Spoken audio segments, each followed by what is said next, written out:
ជារ៉ូបកំពុងតែធ្វើការខំប្រឹងឃ្លាមីនីណោតែកំពុងឃ្លាមីនីហ្នឹងគឺបដិបកមកដល់ល្មមគឺចែរៀកអើយចែហ្នឹងមែនតែកវែងកវត្តអាប់កាយនឹងប្រចាំនឹងវិលមកណែឥឡូវជារ៉ូបពេញស្ទេខដែរមកអើទីខ្លានបានចែនៅកន្លែងហ្នឹងដែរทีม enemy ណាមានកវែងកបត់ប្រចាំផ្កាយផងមានអាវុធខ្សែផងឥឡូវរត់មកដល់ចាប៉ានីណាក៏ហាក់តែចំដាក់មកអើទីប៉ុន្តែអត់ទាន់ដៃទេវត្តខ្សែទៅវត្តខ្សែមករកចារ៉ូបទៀតណាគេរកដាក់ថែមមួយ skill បញ្ចាក់កទៀតស្លានបានចាប៉ានីនៅកន្លែងហ្នឹងហ្មងពីអ្នកបច្ជីកលានេះក៏ដូចគ្នាហ្មងគាត់ថា enemy ប្រកាសជាដើរតាមផ្លូវហ្នឹងឥឡូវ enemy មកដល់ហើយជារផាត់ចាំហើយដល់មកទីស្លែនបានចេះតែបតាក៏ picker ចេញសិនណែហើយក៏ត្រឡប់ទៅជួយ team វិញណែបាញ់មក skill ទៅ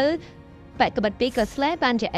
ព្រឹកមកដល់ក៏ឃើញចេះជាមួយបែកក្បិតពីក៏ជួយគ្នាថាហក់ឲ្យចាំចេះណាហក់មិនចាំទេតែបាញ់ skill ឡើងពេញ stake ចេះណាចង់ដាក់ឲ្យទីពីប៉ុន្តែគាត់ខាំងដល់5នេះ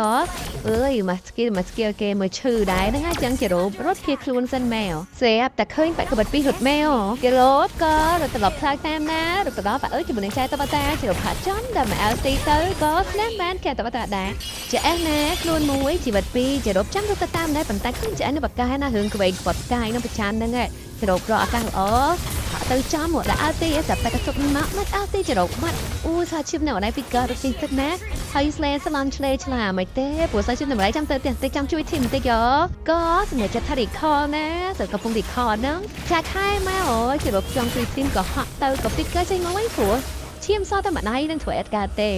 Lord ទី import សម្រាប់ចិត្តចូលដៃចូលជើងជាមួយ team enemy ជារកចង់រត់មកទប់ Lord ស្រាប់តែចា enemy មកដាក់ហើយឡើយជា expert ថាហក់មែវសម្បុកខ្លួនជា admin ស្រាទេចោលរកផាក់ទៅវិញតែអត់ត្រូវទេណាសម្បុកមកគឺថាចង់វាយ Lord ណាខ្សែមរណាប៉ុន្តែងាកទៅឃើញ team មកការប្រយុទ្ធ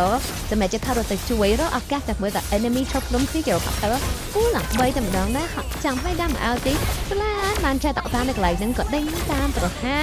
អត់តែ MM នេះក៏បាន double kill enemy ចាប់បានវាយ Lord ម្ដងទៀតណាលើ team ជារ៉ូបកំពុងតែពួនចាំលុត Lord អូកន្លែងនេះក្នុងគ្នាជារ៉ូបហាក់ទៅចំតែមកអាទីអត់បានស្ដានអីមួយបានតែស៊ីសុទ្ធតែម្ដងណាហើយពីអនុញ្ញាត enemy ដាក់ច្បាប់ពី3នាក់មកលើមកធ្វើការវាយ Lord វិញម្ដងតែរហវាយហើយងាកដល់ឃើញគេកំពុងរែងបាយ5អំនេះថារចូលទៅវាយចឹងណាតែខ្ជិលពុស្គេឈឺដែរយើងបកមកវាយ Lord យើងវិញមកត្រប់មក Lord ពីយើងបានលើកនេះបន្តពីសូប៉ា Lord មកឥឡូវ Lord ដើរមកដល់ផ្ទះធំរបស់ enemy ណាយើងធ្វើការវាយ enemy ជាមួយទាំង Lord មកហើយនេះហាក់តែចង់ចិត្តថ្ងៃណាដើមអាទីឆ្លៀតបាន slant ទៅខែផ្នែកត្រាត់ទៅកន្លែងនឹងខែមួយទៀតហើយផ្ទះ enemy ក៏វាបែកដែរ